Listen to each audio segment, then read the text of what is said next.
Hi all, എല്ലാവർക്കും നമസ്കാരം. അറിവിന്റെ പേടകത്തിലേക്ക് എല്ലാവർക്കും സ്വാഗതം.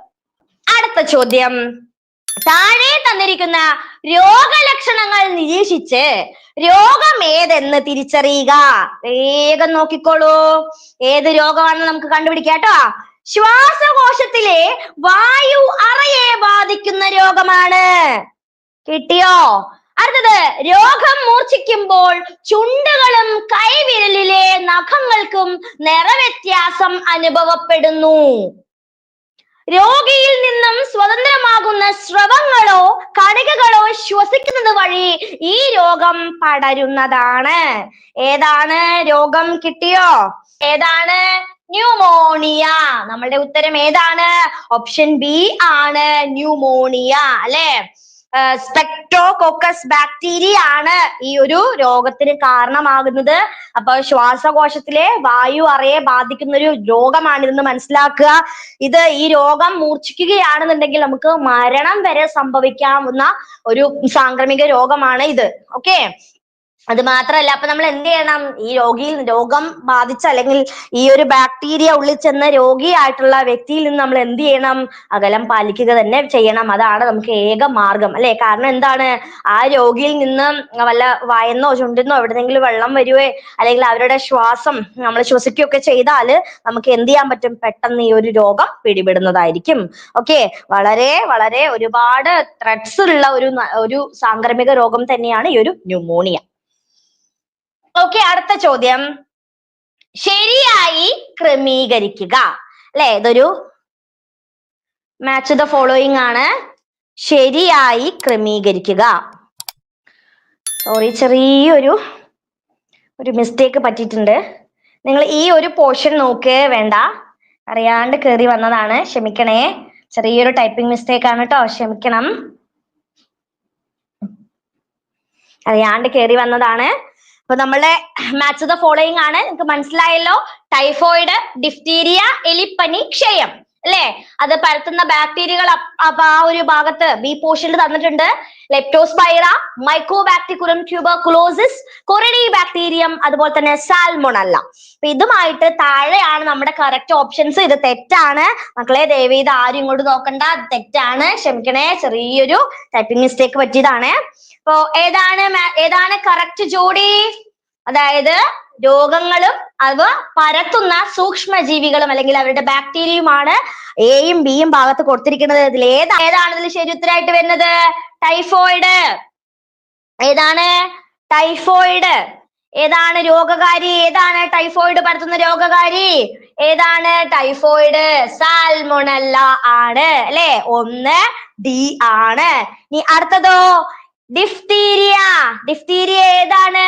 ഡിഫ്തീരിയ കൊറിനി ബാക്ടീരിയമാണ്. ഇനി എലിപ്പനിയോ? എലിപ്പനി ലെപ്റ്റോസ്പൈറ. ക്ഷയം മൈക്കോബാക്ടീരിയം ട്യൂബർകുലോസിസ് പരത്തുന്ന രോഗമാണ്. അപ്പൊ ഏതാണ് നമ്മുടെ ശരി ഉത്തരം? ഓപ്ഷൻ എ ആണ് നമ്മുടെ ശരി ഉത്തരം. ഓക്കെ, എ ആണ് നമ്മുടെ ശരി ഉത്തരം. അതെ, സാൽമോണല്ല ടൈഫി എന്നാണ് കേട്ടോ. Salmonella typhi. ഓക്കെ, ഞാൻ മാറിപ്പോയതാണ് കേട്ടോ. ഓക്കെ, അപ്പൊ ടൈഫോയിഡ് ഏതാണ് രോഗകാരി? സാൽമോണല്ലയാണ് കേട്ടോ. സാൽമോണല്ല ടൈഫി ആണ്. ഡിഫ്തീരിയ കൊറിനി ബാക്ടീരിയം, എലിപ്പനി ലെപ്റ്റോസ്പൈറ, ക്ഷയം മൈക്കോബാക്ടീരിയം ട്യൂബർകുലോസിസ്. ഓക്കെ അല്ലേ? കിട്ടിയല്ലോ എല്ലാവർക്കും? എന്താണ് ഡിഫ്തീരിയ എന്ന് പറഞ്ഞാല്? ഡിഫ്തീരിയ തൊണ്ടമുള്ള് എന്നറിയപ്പെടുന്ന രോഗമാണ്, അല്ലെ? നമുക്ക് എല്ലാവർക്കും അറിയാം, തൊണ്ടമുള്ള് എന്നറിയപ്പെടുന്നു. അതുപോലെ തന്നെ ചുമ, തുമ്മൽ എന്നിവയിലൂടെ പകരുന്ന രോഗമാണ്. മൂക്ക്, തൊണ്ട എന്നിവിടങ്ങളിലെ ശ്ലേഷ്മ സ്ഥലത്തെ ബാധിക്കുന്ന ഒരു രോഗം കൂടിയാണ് ഇതെന്ന് മനസ്സിലാക്കി വെക്കുക കേട്ടാ. അതുപോലെ ടൈഫോയിഡ് എന്താണ്? സന്നിപാത ജ്വരം എന്ന് ഇത് അറിയപ്പെടുന്നുണ്ട്. ഇത് വൈഡൽ ടെസ്റ്റ് ആണ്. അപ്പൊ ഈ ടൈഫോയിഡ് ബാധിച്ചിട്ടുണ്ടോ ഇല്ലയോ നമുക്ക് അറിയാനുള്ള ടെസ്റ്റ് ആണ് വൈഡൽ ടെസ്റ്റ് എന്ന് അറിയപ്പെടുന്നത്. എലിപ്പനി ലെപ്റ്റോസ്പൈറിയാണ് പരത്തുന്നത്. അതായത് രക്തലോമികളിൽ തകരാറുണ്ടാക്കുകയും ഇത് ഈ എലിപ്പനി ബാധിച്ചാല് നമുക്ക് എന്ത് ചെയ്യാം, രക്തലോമികളെയാണ് ഇത് ബാധിക്കുക കേട്ടോ. രക്തലോമികളില് തകരാറുണ്ടാക്കുന്നു, അതുപോലെ തന്നെ ആന്തരിക സ്രാവം രക്തസ്രാവം ഉണ്ടാവുകയും ചെയ്യുകയാണ് ഇതിന്റെ പ്രധാനപ്പെട്ട ഒരു ലക്ഷ്യം. ക്ഷയം അറിയാലോ, ശ്വാസകോശത്തെ ബാധിക്കുന്ന ഒരു രോഗമാണ്. രോഗങ്ങളിലെ രാജാവ് എന്നാണ് ഇത് അറിയപ്പെടുന്നത് അല്ലെ. അത് മാത്രല്ല, ഇതുമായിട്ട് ബന്ധപ്പെട്ട ഈ ഒരു ക്ഷയരോഗത്തെ പ്രതിരോധിക്കാനുള്ള വാക്സിൻ ഏതാണ്? BCG വാക്സിൻ ആണ്. അതും കൂടി ജസ്റ്റ് ഒന്ന് ഓർത്ത് വെക്കുക. ക്ലിയർ അല്ലേ? മറക്കില്ലാലോ. ടൈഫോയിഡ് ബാക്ടീരിയ ഏതാണ്? ടൈഫോയിഡ് സാൽമണല്ല ടൈഫി ആണ്. അതുപോലെ ഡിഫ്തീരിയ കൊറിനി ബാക്ടീരിയം. എലിപ്പനി ഏതാണ്? ലെപ്റ്റോസ്പൈറ ആണ്. ക്ഷയരോഗം ഏതാണ്? മൈക്കോബാക്ടീരിയം ട്യൂബർകുലോസിസ് ആണ്. ഓക്കെ ആണെന്ന് വിചാരിക്കുന്നു. അടുത്ത ചോദ്യം, തന്നിരിക്കുന്നവയിൽ വൈറസ് രോഗം അല്ലാത്തത് ഏതാണ്? ഈ തന്നിരിക്കുന്നതിൽ വൈറസ് രോഗം അല്ലാത്തത് ഏത്? ജലദോഷം, പേവിഷബാധ, ചിക്കൻ ബോക്സ്, കോളറ. ഇതിൽ ഏതാണ് വൈറസ് രോഗം അല്ലാത്തത്? ഏതാണ് ഇതിൽ വൈറസ് രോഗം അല്ലാത്തത്? ഏതാണ് ഇതിൽ ശരി ഉത്തരമായിട്ട് വരുന്നത്? ഓപ്ഷൻ ഡി ആണ് അല്ലെ. കോളറയാണ് നമ്മുടെ ശരി ഉത്തരം അല്ലെ. കോളറ എന്തല്ല? ഒരു വൈറസ് രോഗം അല്ല. ജലദോഷം, അതുപോലെ തന്നെ പേവിഷബാധ, ചിക്കൻ പോക്സ് ഇതെല്ലാം എന്താണ്? വൈറസ് രോഗങ്ങളാണ് അല്ലെ. ഇതെല്ലാം ജലദോഷവും പേവിഷബാധയും ചിക്കൻ പോക്സ്, വസൂരി, അഞ്ചാം പനി ഇതൊക്കെ എന്താണ്? ഇതൊക്കെ വൈറസ് രോഗങ്ങളാണ് അല്ലെ. ജലദോഷം ഏതാണ്? ജലദോഷം ഏത് വൈറസ് ആണ്? റിനോ വൈറസ് ആണ്. പേവിഷബാധ ഏതാണ്? റാബീസ് വൈറസ് ആണ്. ചിക്കൻ ബോക്സോ വാരിസെല്ലയാണ്. വസൂരി വെരിയോള വൈറസ്. അഞ്ചാം പനി റൂബിയോള അല്ലെ. കോളറയ്ക്ക് ഏതാണ്? കോളറയ്ക്ക് കാരണമാകുന്ന രോഗകാരി ഏതാണ്? വിബ്രിയോ കോളറ എന്ന ബാക്ടീരിയ ആണ്. അപ്പൊ ഇതെല്ലാം എന്താണ്? വൈറസ് രോഗങ്ങളാണ്. കോളറ മാത്രം എന്താണ്? ബാക്ടീരിയ രോഗമാണ്. ഓക്കെ അല്ലേ? അടുത്ത ചോദ്യം, പ്രോട്ടോസോവ രോഗങ്ങളുമായി ബന്ധപ്പെട്ട ശരിയായ വസ്തുതകൾ വിലയിരുത്തുക.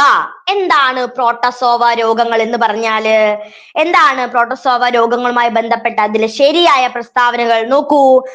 അതായത് ഏകദേശം യുഗാരിയോട്ടുകളാണ് പ്രോട്ടോസോവകൾ. ശരിയല്ലേ? ഏകകോശ യുഗാരിയോട്ടുകളാണ്. യുക്കാരി അല്ല, യുഗാരിയോട്ടുകളാണ്. ചെറിയൊരു ടൈപ്പിംഗ് മിസ്റ്റേക്ക് ആണ്. ഏകകോശ യുഗാരിയോട്ടുകളാണ് പ്രോട്ടോസോവകൾ. മലമ്പനി ഒരു പ്രോട്ടോസോവ രോഗമാണ്.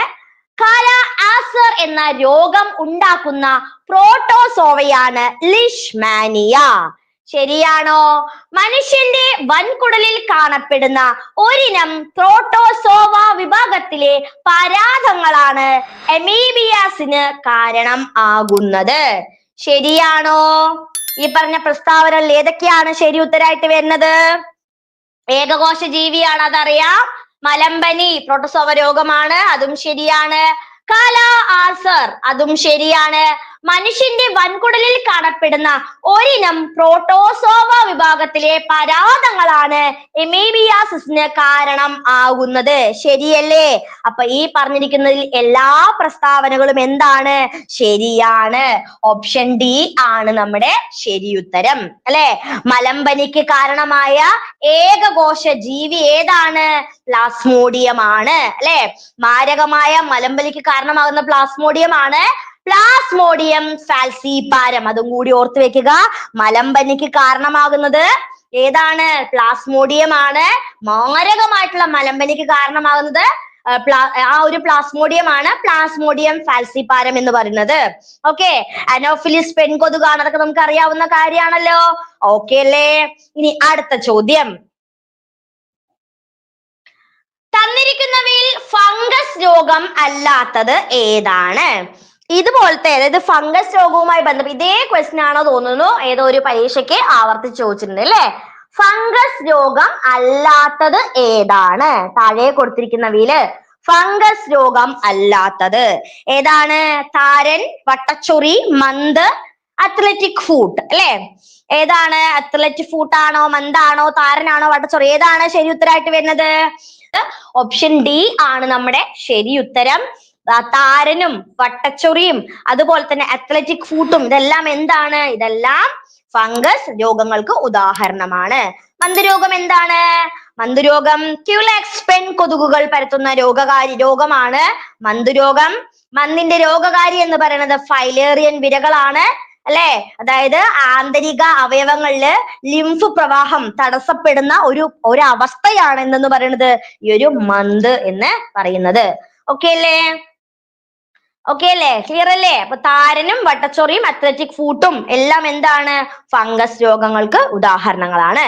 ഓക്കെ, അടുത്ത ചോദ്യം. താഴെ തന്നിരിക്കുന്ന വസ്തുതകളിൽ തെറ്റായത് തിരഞ്ഞെടുക്കുക. ഇതിലെ തെറ്റായത് മാത്രം നമ്മളോട് കണ്ടുപിടിക്കാൻ പറഞ്ഞിട്ടുണ്ട്. അപ്പൊ വേഗം നോക്കിക്കോളൂ പ്രസ്താവനകൾ.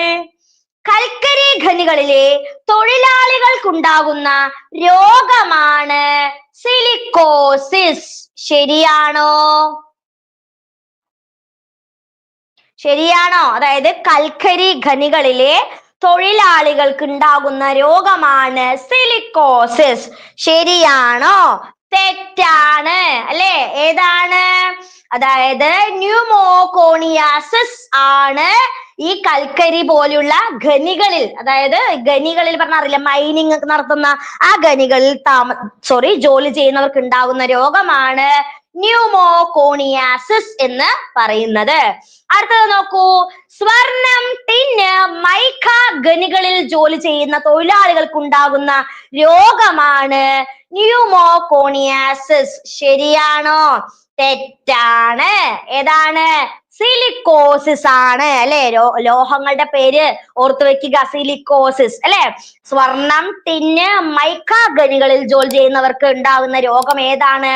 അത് സിലിക്കോസിസും കൽക്കരി ഖനികളിലെ തൊഴിലാളികൾക്ക് ഉണ്ടാകുന്ന രോഗവും ഏതാണ്? ന്യൂമോകോണിയാസിസും ആണ്. അപ്പൊ ആദ്യത്തെ രണ്ട് പ്രസ്താവനകൾ തെറ്റാണ്. അടുത്തത് നോക്കാം നമുക്ക്. ആസ്ബെറ്റോസ് ഫാക്ടറികളിലെ തൊഴിലാളികൾക്ക് ഉണ്ടാകുന്ന രോഗമാണ് ആസ്ബെറ്റോസിസ്. ശരിയാണോ? ശരിയാണ്. അപ്പൊ ഏതൊക്കെയാണ് ഈ വസ്തുതകളിൽ തെറ്റായ പ്രസ്താവനകള്? തെറ്റായവ 1ഉം 2ഉമാണ്. നമ്മുടെ ഉത്തരം ഓപ്ഷൻ ഡി ആണ് ശരി അല്ലെ? അടുത്ത ചോദ്യം. താഴെ പറയുന്നവയിൽ വ്യത്യസ്ത രോഗപ്രതിരോധ തന്ത്രങ്ങൾ തിരിച്ചറിയുക അല്ലെ? താഴെ പറയുന്നവയിൽ നിന്ന് വ്യത്യസ്ത രോഗപ്രതിരോധ തന്ത്രങ്ങൾ തിരിച്ചറിയുക. ഏതൊക്കെയാണ്? വേഗം പറഞ്ഞോളൂ. വീങ്ങൽ പ്രതികരണം, ഫാഗോസൈറ്റോസിസ്, രക്തം കട്ടപിടിക്കൽ, അതുപോലെ തന്നെ മുറിവ് ഉണങ്ങൽ. ഇതിൽ ഏതൊക്കെയാണ് വരുന്നത്? വ്യത്യസ്ത രോഗപ്രതിരോധ തന്ത്രങ്ങളായിട്ട് വരുന്നത് ഏതൊക്കെയാണ്? വീങ്ങൽ പ്രതിരോധമാണോ? ഫാഗോസൈറ്റോസിസ് ആണോ? രക്തം കട്ടപിടിക്കൽ, മുറിവുണങ്ങൽ ഏതാണ്? ഇവയെല്ലാം എന്താണ്? വ്യത്യസ്ത രീതിയിലുള്ള രോഗപ്രതിരോധ തന്ത്രങ്ങളാണ്. ഓപ്ഷൻ ഡി ആണ് നമ്മുടെ ശരിയുത്തരം. ഓക്കെ, ഓപ്ഷൻ ഡി ആണ്. ഇതെല്ലാം ഉൾപ്പെടും. ഓക്കെ അല്ലേ? നമുക്കറിയാം ഈ രോഗപ്രതിരോധത്തിലെ ഏറ്റവും പ്രധാനപ്പെട്ട പങ്ക് വഹിക്കുന്ന രണ്ട് ഘടകങ്ങൾ ഏതൊക്കെയാണ്? അത് രക്തവും അതുപോലെ തന്നെ ലിംഫും തന്നെയാണ് അല്ലെ? ഈ രോഗാണുക്കളെ വിഴുങ്ങി നശിപ്പിക്കുന്ന പ്രവർത്തനമാണ് ഫാഗോസൈറ്റോസിസ്. നമുക്ക് എല്ലാവർക്കും അറിയാവുന്ന കാര്യമാണ്. ഈ രോഗാണുക്കളെ വിഴുങ്ങി നശിപ്പിക്കുന്ന പ്രവർത്തനമാണ് ഏത്? ഫാഗോസൈറ്റോസിസ് എന്ന് പറയുന്നത്. അപ്പൊ ഈ പറയുന്ന വീങ്ങൽ പ്രതികരണമാണെങ്കിലും അതുപോലെ തന്നെ ഫാഗോസൈറ്റോസിസ് ആണെങ്കിലും രക്തം കട്ടിപിടിക്കലാണെങ്കിലും മുറിവുണകളാണെങ്കിലും ഇതെല്ലാം എന്താണ്? വ്യത്യസ്ത രീതിയിലുള്ള രോഗപ്രതിരോധ തന്ത്രങ്ങൾക്ക് ഉദാഹരണമാണ്. ക്ലിയർ അല്ലേ? നമുക്ക് അടുത്ത ചോദ്യത്തോട്ട് കിടക്കാം കേട്ടോ. അടുത്ത മേഖല നമ്മുടെ ക്ലോക്ക് ആണ്, മെന്റൽ എബിലിറ്റിയില്. ആദ്യത്തെ ചോദ്യം. ക്ലോക്കിൽ സമയം 7:30 ആകുമ്പോൾ മണിക്കൂർ സൂചിയും മിനിറ്റ് സൂചിയും തീർക്കുന്ന കോണളവ് അല്ലെ? കോണളവുമായി ആംഗിളുമായിട്ട് ബന്ധപ്പെട്ട ഒരു ക്വസ്റ്റ്യൻ ആണ്. സമയം ക്ലോക്കിൽ എത്രയാണ്? 7:30 ആകുമ്പോൾ കോണളവ്, മിനിറ്റ് സൂചിയും മണിക്കൂർ സൂചിയും തമ്മിലുള്ള കോണളവ് എത്രയായിരിക്കും? എത്രയാണ്? എങ്ങനെയാ നമ്മൾ ഇത് കണ്ടുപിടിക്കുക? നമുക്ക് ചെറിയൊരു ഇക്വേഷൻ ഉണ്ട് അല്ലെ? 30h - 11/2 ഇൻറ്റു മിനിറ്റ് അല്ലെ? എങ്ങനെയല്ലേ നമ്മൾ ചെയ്യാറ്? 11/2 ഇൻറ്റു മിനിറ്റ് ചെയ്യാം അല്ലെ? എന്ത് കിട്ടും നമുക്ക്? 30 ഇൻറ്റു നമ്മുടെ എത്ര മണിക്കൂറാണ് പറഞ്ഞിരിക്കുന്നത്? 7 മൈനസ് എന്ത് ചെയ്യണം? 11/2 ഇൻറ്റു എത്ര മിനിറ്റ് ആണ്? 30 മിനിറ്റ് ആണ് അല്ലെ? ഇനി ഇതിന്റെ പ്രോബ്ലം ചെയ്താൽ പോരെ? സിമ്പിൾ ആയിട്ട് നമുക്ക് ആൻസർ കിട്ടുമല്ലോ അല്ലെ? 30 ഇൻറ്റു 7 എത്രയാണ്? 210 മൈനസ് ഈ ഒരു 2 വെട്ടുമ്പോൾ 15. അപ്പോ 11 ഇൻറ്റു 15 എത്ര കിട്ടി? 165 കിട്ടിയോ? അപ്പൊ 210ഉം അതുപോലെ 165ഉം തമ്മിലുള്ള വ്യത്യാസം എത്രയാണ്? 45 ഡിഗ്രി. ഉണ്ടാ 45 ഡിഗ്രി ഉത്തരത്തിൽ? ഓപ്ഷൻ എ ആണ് നമ്മുടെ ശരി ഉത്തരം. ഈ ഇക്വേഷൻ മാത്രം മറക്കാതെ പഠിച്ചു വെക്കുക. എന്താണ്? 30 അവർ minus 11/2 into minute M. Okay അല്ലേ? അടുത്ത ചോദ്യം. ഒരു ക്ലോക്കിൽ മിനിറ്റ് സൂചി എന്ന് പറയുന്നത്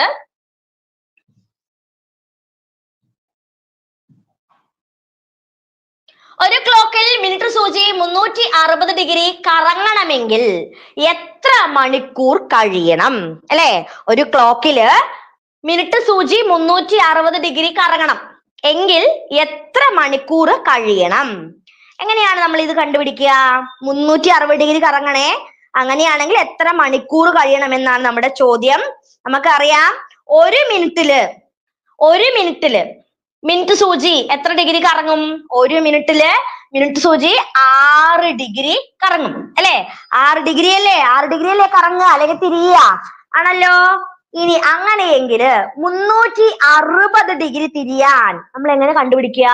360 ഡിഗ്രി തിരിയാനായിട്ട് 360 ഹരിക്കണം 6 ചെയ്താൽ മതി അല്ലെ? 6 36 60 മിനിറ്റ് എന്ന് വെച്ചാൽ അത് 1 മണിക്കൂറിന് തുല്യമാണ്. ഓക്കെ അല്ലേ? നമ്മുടെ ഉത്തരം ഏതാണ്? ഓപ്ഷൻ ബി ആണ് നമ്മുടെ ശരി ഉത്തരം. ഓപ്ഷൻ ബി ആണ് 1 മണിക്കൂർ അല്ലെങ്കിൽ 60 മിനിറ്റ് എന്ന് ഉത്തരം കിട്ടും. ഓക്കെ ആണോ? അടുത്ത ചോദ്യം.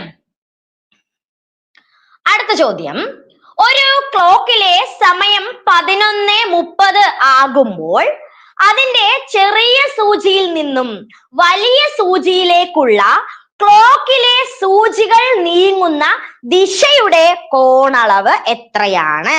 അല്ലെ, അതായത് ഈ 11:30 എന്ന് പറയുന്ന സമയം അല്ലെ, 11:30 എന്ന് പറയുന്ന സമയത്ത് അതിന്റെ ചെറിയ സൂചിയിൽ നിന്ന് വലിയ സൂചിയിലേക്കുള്ള കോണളവ്. ഓക്കെ, ആ ചെറിയ സൂചിയും വലിയ സൂചി നമ്മളിപ്പോ ഒരു ക്ലോക്ക് വരയ്ക്കുകയാണെന്നുണ്ടെങ്കിൽ അല്ലെ, നമ്മുടെ ഒരു ക്ലോക്ക് എങ്കില് ഇപ്പൊ 11 മണി അല്ലെ, 11 മണി 11:30 അല്ലെ, കറക്റ്റ് ആയിട്ട് ഇങ്ങനെ വെക്കും അല്ലെ, ഇവിടെയാണ് 30. അപ്പൊ 11:30 എന്ന് പറയുമ്പോ ഇവിടെ ആയിരിക്കും. അപ്പൊ ഇതില് നമ്മൾ എന്താ കണ്ടുപിടിക്കേണ്ടത്? അതായത് ആ ക്ലോക്കിലെ ചെറിയ മുള്ള്, അതായത് ചെറിയ സൂചിയിൽ നിന്നും വലിയ സൂചിയിലോട്ട് ആ ഒരു ക്ലോക്കിലെ സൂചി നീങ്ങുന്ന ദിശയുടെ അളവ് അല്ലെങ്കിൽ ദിശയുടെ കോണളവ് എത്രയാണ് എന്നാണ് നമ്മൾ കണ്ടുപിടിക്കേണ്ടത്. ഓക്കെ, നമ്മൾ എങ്ങനെയാ അത് കണ്ടുപിടിക്കുക? ഈ പ്രോബ്ലം നമ്മൾ എങ്ങനെ ചെയ്യും? നമുക്കറിയാം എല്ലാപ്പോഴത്തെയും പോലെ തന്നെ, അതായത് 1 മിനിറ്റ് കൊണ്ട് എത്ര ഡിഗ്രിയാണ് കറങ്ങുന്നത്? 6 ഡിഗ്രി കറങ്ങും. അത് നമുക്ക് കോമൺ ആയിട്ട് അറിയാവുന്ന കാര്യമാണല്ലോ. ഓക്കെ അല്ലേ? അങ്ങനെയെങ്കിൽ നമുക്ക് ഈ ഇക്വേഷൻ വെച്ച് തന്നെ, അതായത് കോണളവ് കണ്ടുപിടിക്കാനുള്ള നമ്മുടെ ഇക്വേഷൻ ആയിട്ടുള്ള 30 അവർ മൈനസ് 11/2 ഇൻറ്റു മിനിറ്റ്, ഇത് വെച്ച് തന്നെ നമുക്ക് കണ്ടുപിടിക്കാൻ പറ്റും. 30 ഇൻറ്റു എത്രയാണ് തന്നിരിക്കുന്നത്? 11:30 അല്ലെ, 11 മൈനസ് 11/2 ഇൻറ്റു 30 ആണ് അല്ലെ. അപ്പൊ ഇതും വെട്ടുമ്പോ 15 കിട്ടും. അത് നമുക്ക് അറിയാവുന്ന കാര്യം.